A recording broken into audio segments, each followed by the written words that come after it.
What is up, Chelsea fans of the internet?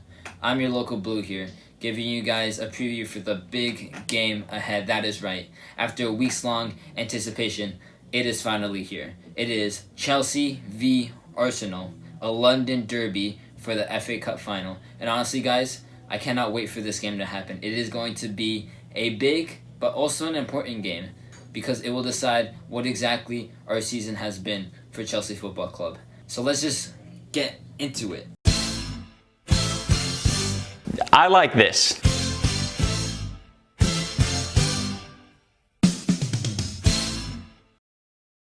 So if you told me that at the beginning of the season we would end up in an FA Cup final in top four, I would have been very skeptical because of the dire circumstances that we had at the beginning of the season. Not only did we have a new manager, but we also lost our best player, and we did not exactly have the best investment.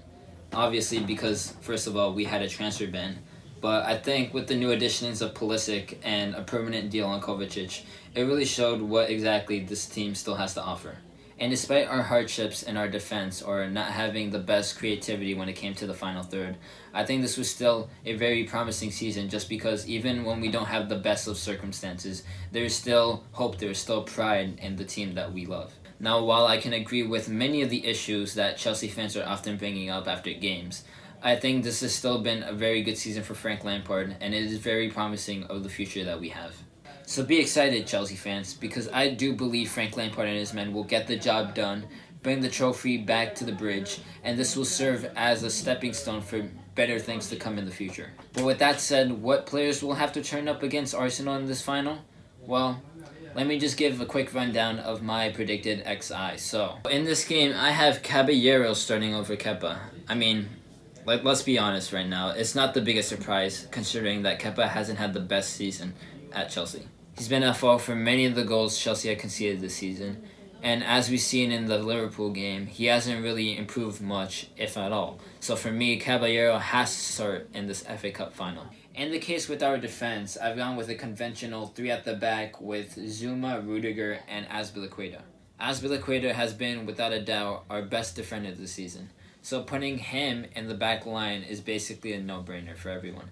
But in the cases of Rudiger and Zuma, I am kind of scared because we've seen throughout the season that their performances tend to fluctuate, whether it be for a big game or whether we've been versing a relegation team. It doesn't really matter what happens because they usually just tend to fluctuate their performances, so there's been a lot of inconsistency when it comes to seeing those two play. But I would still stick with these two defenders just because that in the Wolves game we've seen that they've actually defended pretty well. So I think that they might be able to hold out on this game. For the midfield, I've kept Reece James and Marcus Alonso to play as those wingbacks, while I've actually swapped out Jorginho for Conte to play with Kovacic in the center.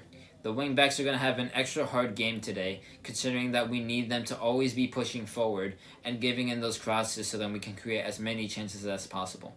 Now, while I understand the Jorginho and Kovacic link-up has been vital in helping the team push forward, I would honestly feel a lot safer if Conte was in for Jorginho, mostly because we know that there's still a lot of defensive frailties when it comes to Jorginho's part. Jorginho's always one to become rash when the game goes on, and while we know that he can be tough in the center, he also becomes reckless, and that ends up hurting his defensive side of the game. With Conte, though, we know that he has the potential to stop any counterattack that comes in his way. And not only that, but he can also control the midfield with Kovacic very well.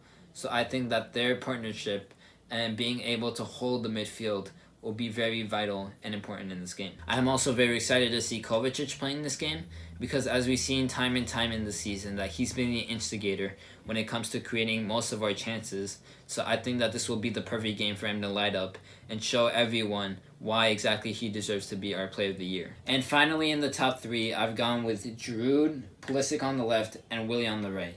We know that Willian might not be signing a new contract this season, so I think that just for that reason alone, we have to give him a proper send-off, and we have to make sure that we win this trophy to commemorate him for all that he's done with this club. He's been an amazing player. It would be a good way to send him off, and after the illustrious career he's had at Chelsea, we're all going to miss him deeply if he ends up leaving at the end of the season. So I think with a trophy, we would all feel a lot happier, and we would be able to say goodbye to Willian. Christian Pulisic, on the other hand, this is the first time that we've seen him blow up wearing the blue shirt. So hopefully he can end this first amazing season with the trophy that will serve as a benchmark for his great, illustrious career at Chelsea. And as we have seen recently, Giroud is basically blowing up as much as Pulisic, considering that every time that we started him, he's managed to get a goal in some way for another. So for me, he does have to start in this game, and hopefully he does get that goal against Arsenal so that we can rub it in their face later. Let me know what you guys thought of this preview in the comment section down below. Subscribe to your local blue, make sure to leave a like, and I will see you guys in the next video. Peace.